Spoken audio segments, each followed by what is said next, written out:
استعفای نورسلطان نظربایف رئیس جمهوری قزاقستان که 30 سال قدرت را در این کشوری غنی از نفت و گاز در دست داشت در تاجیکستان هم زیاد بحث می شود. بعضی ها می گویند رئیس جمهوری درینه قزاقستان کاری درست کرد که از قدرت رفت. قزاقستان توانست که از جهت اقتصادی هم پیش رود، پایتخت نوی سازد و در مجموع عموما نظام سیاسی خودش را خیلی مستحکم نماید. و البته ما اندیشه داریم که نظربایف از همان سیاستمدارانی است که سیاستش بسیار متوازن بود و من بعد هم این سیاست دوام خواهد کرد. بخصوص که خودش اظهارات داده است که در هیئت شورای امنیت و در بعضی دیگر ساختارهای مهمی دولتی این کشور اشتراکی فعالانه خواهد داشت. با عقیده ایده دیگر از تحلیلگران تاجیک رفتن نورسلطان نظربایف یک کار رمزی است، چون به حیث پیشوای ملت در قزاقستان در سیاست‌های کشور تأثیر زیاد خواهد داشت.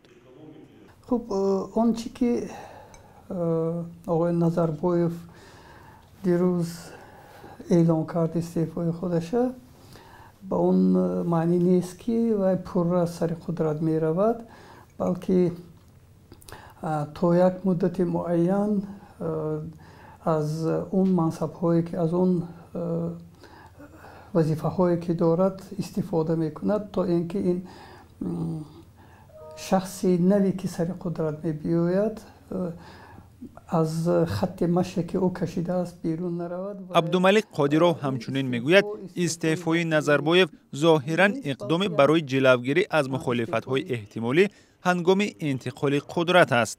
به قول اون نورسلطان نظربایف دیگر درک کرد که از این بیشتر در حکومت ماندن نمیتواند. مقصد از این استعفا اون است که نظربایف که 30 سالش به جای رسیده است الکی درک می کند که وی نمیتواند که یک عمر سر قدرت باشد و به خاطر آن که انتقال قدرت به یگان حادثه ناخوش، به یگان تشنج در کشور رخ دهد و این اقدام را پیش گرفت و به خاطر آن که شخص نو در